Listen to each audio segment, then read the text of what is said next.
stretches.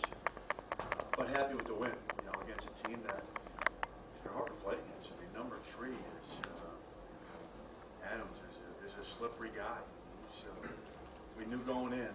I told our players, you know, Adams number 3 and number 22, Abdul Ali, Mahad is, you know, those guys are capable of beating you. You know, and I thought we did a very good job in the second half of guarding Adams. I mean, he was 5 for 5 from 3 at halftime, and then ended up being 5 for 7 for the game. But first half, you know, didn't do a very good job. I thought our post guys were late on Hedges. Didn't have some high hands a couple times. Pearson got caught on him one time, and he hit one well beyond the NBA arc. And you know, Ryan just looked over like, "Why didn't he shoot that far out?" And he told him that he would shoot that far out. But good win, you know, good team win. Disappointed with our turnovers more than anything. 16 turnovers is double what we've been averaging. Did you guys change anything in particular with Adams in the second half, or did halftime just come at a good time? No, I think we definitely did. We switched different guys on him. He's one of those players who's so hard to guard, takes so much energy that we didn't want to have Juice on him, you know, because Juice, let's face it, offensively is so important to us. So we put Lauf on him, we put John on him at times. You know, Drummond had him at times, Pearson had him at times. But I thought in the second half we did a great job on it. Guys really scored.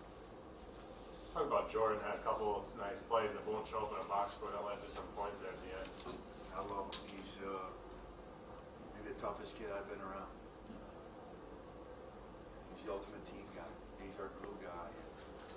For a freshman, he does the right things, says the right things, acts the right way.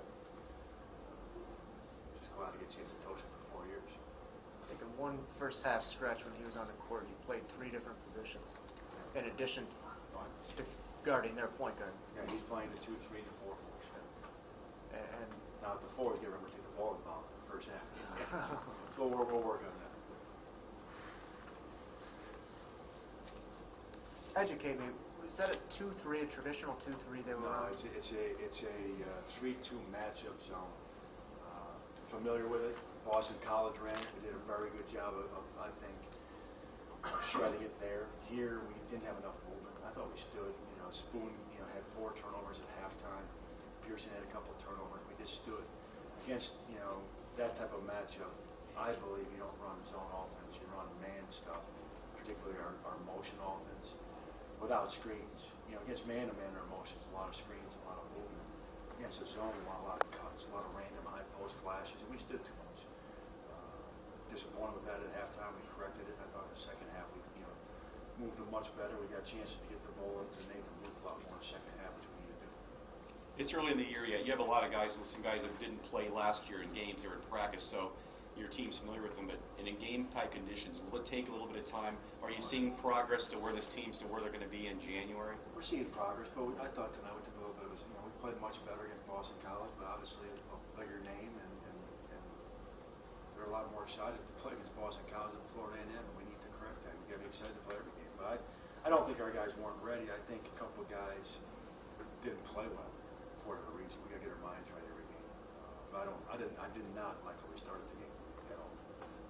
Didn't like our focus. Didn't like our intensity. Didn't like our ball movement. I thought we played a little bit selfish at times, and we didn't move. For us, movement is such a key thing. Not just player movement, but ball movement. We didn't move very well. Obviously, there's a lot of ball to be played after Pearson hits that shot before halftime. But does that give you some confidence going into the break? Oh, it did. I mean, I think those are always momentum things. We always want the last possession of the half. We work on that. We call it our sharp approach. Where we want, you know, we do 2 for 1s. We did a 2 for 1 at Boston College at the end of the game that worked out where Juice hit a huge shot. Stuff like that I think is important. We want to have that last possession where we can dictate what we think we're doing. He hit a 3 earlier in the half, too. Does he have your green light to shoot from behind the arc? Ryan Pearson. He hasn't traditionally been able to hit those shots with great accuracy, but 2 tonight. Well, he hasn't hit those shots. It's not because he hasn't had green light to hit. I don't tell him not to. But Ryan Pearson is a very smart basketball player, and he plays to his strengths. He can make threes. You know, but he also knows that his strength is being a slasher, even the foul line. He's the king, maybe the best I've ever been around, of taking a bad game and making it into an average game. And tonight is kind of what he did. He didn't play very well in the first half. Had some turnovers, didn't play very good. And he finds ways, you know. He made a, we do a number scale, he made a 2-3, you know, of a rank, you know, if 10 is at the best and 1's at your worst. He had a 2 or 3 at halftime. You agree with that? Yeah. He made it into a 6 or 7 by the game. He's king. Not many guys can do that. He's the best I've ever been around at doing that. This upcoming weekend, you're playing 3 games in 3 days. Is that attractive with maybe March in mind? And That's why we do it.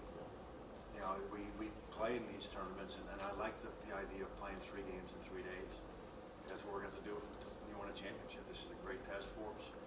We'll get healthy tomorrow. We'll get some rest tomorrow. I think our minutes were great, except for Juice, who was at 35.